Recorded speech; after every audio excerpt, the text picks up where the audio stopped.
بسم اللہ الرحمن الرحیم۔ السلام علیکم ورحمۃ اللہ۔ دیکھیے، تقلید کو سمجھنے کی ضرورت ہے۔ تقلید کے خلاف پروپیگنڈا بنایا جا رہا ہے، اس میں دشمنوں کی سازش ہے، ورنہ تقلید کوئی بہت مشکل اور کوئی بڑی اور کوئی عجیب سی بات نہیں ہے، بلکہ انسان کی مکمل طبیعت میں تقلید ہے۔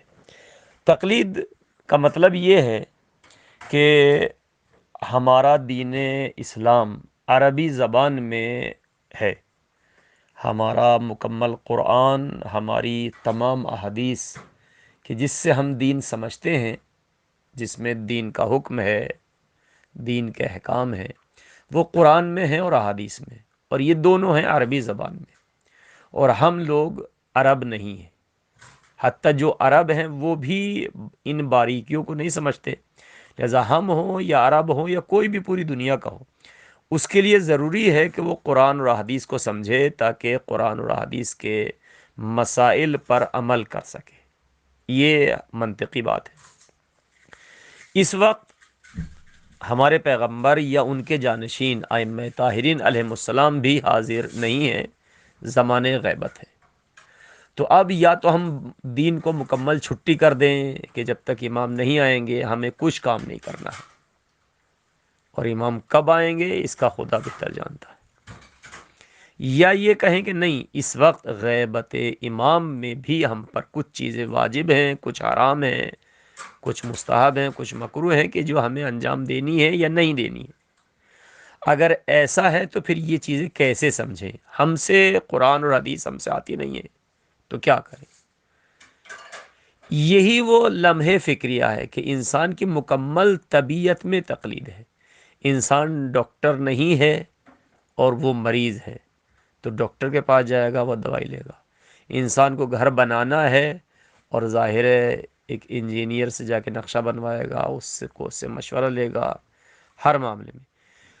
ان لوگوں کی بات ماننا، کیوں ماننا ہے؟ اس لیے کہ انجینئر اپنے فن میں، اپنے علم میں، اپنے ہنر میں اسپیشلسٹ ہے، ماہر ہے۔ ڈاکٹر کی بات ہم کیوں مانیں گے اپنے مرض میں، اپنے علاج میں؟ اس لیے کہ وہ اسپیشلسٹ ہے، ماہر ہے، لہذا وہ جو کہے گا ہمیں کرنا ہے اگر ہمیں صحیح ہونا ہے۔ اسی کا نام ہے تقلید۔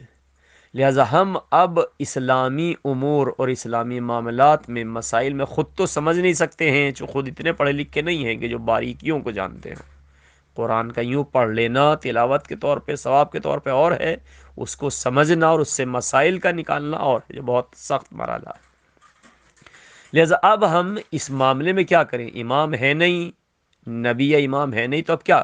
تو اب ظاہر ہے کسی ایسے عالم دین سے ہمیں رجوع کرنا ہوگا جو ان احادیث اور قرآن پر مسلط ہو اور ہر مسئلے کا جواب وہ نکال کے دے سکتا ہو۔ اسی کا نام ہے تقلید۔ یعنی ہم بہرحال کسی ایک ایسے عالم دین پر جو واقعاً ایمان و تقوی کی بھی اس منزل پہ ہو کہ اپنی من گھڑت کچھ نہ کہے، بلکہ واقعاً حکم الہی ہمارے سامنے بیان کرے، قرآن و حدیث سے مسئلے نکالے، تو ان تمام کام کو انجام دے کر کے ہمارے سامنے پیش کرے، ہم ان مسائل پر عمل کریں۔ اسی کا نام تقلید ہے، اور یہ ایک فطری تقاضا ہے، انسان کی طبیعت کا عقلی تقاضا ہے کہ جن معاملات میں وہ نہیں جانتا اور ضروری ہے وہ کام کرنا، تو ظاہر ہے ان کی طرف مراجعہ کرے گا جو جانتے ہوں، جیسے ہم نے ڈاکٹر کی مثال دی، انجینئر کی مثال دی، اور دنیا کی ہزاروں مثالیں انسان کی طبیعت میں ہیں۔ انسان سارے کام خود ہی نہیں کر سکتا ہے، بلکہ دوسروں کے کہنے پہ بھی کرتا ہے، جیسے اسی کو تقلید کہتے ہیں۔ لہذا اب تقلید کے لیے، مسائل شرعی حاصل کرنے کے لیے تین راستے ہیں۔ یا تو خود آپ پڑھ لکھ کے اس منزل پہ پہنچیں کہ آپ خود مسائل شرعی قرآن و حدیث سے نکال سکیں تو نکالیے، سب سے اچھی بات ہے، یہ پہلا مرحلہ ہے۔ دوسرا مرحلہ یہ ہے کہ آپ اس منزل پہ تو نہیں ہیں، لیکن علمی مقام پہ اس طرح اس منزل پہ ہیں کہ تمام فقہا مجتہدین کے نظریوں کو سامنے رکھنے کے بعد آپ خود اپنا نظریہ پیش کر سکتے ہیں۔ اس کو کہتے ہیں راہ احتیاط، کہ جو سخت ہے اسی کی طرح سخت ہے تقریباً، چونکہ جتنا مسئلہ نکالنا سخت ہے، اتنا ہی سارے مجتہدین کی نظر کو دیکھنا، ان پر تطبیق دینا، یہ بھی سخت ہے، یہ احتیاط۔ تیسرا راستہ یہ ہے کہ آپ کے اندر صلاحیت نہیں ہے، آپ دنیا کے دوسرے امور میں ہیں، تو آئیے کسی ایسے عالم کی بات کو مان کر اس پر عمل کرتے ہیں کہ جو ان سب چیزوں پر مسلط ہے۔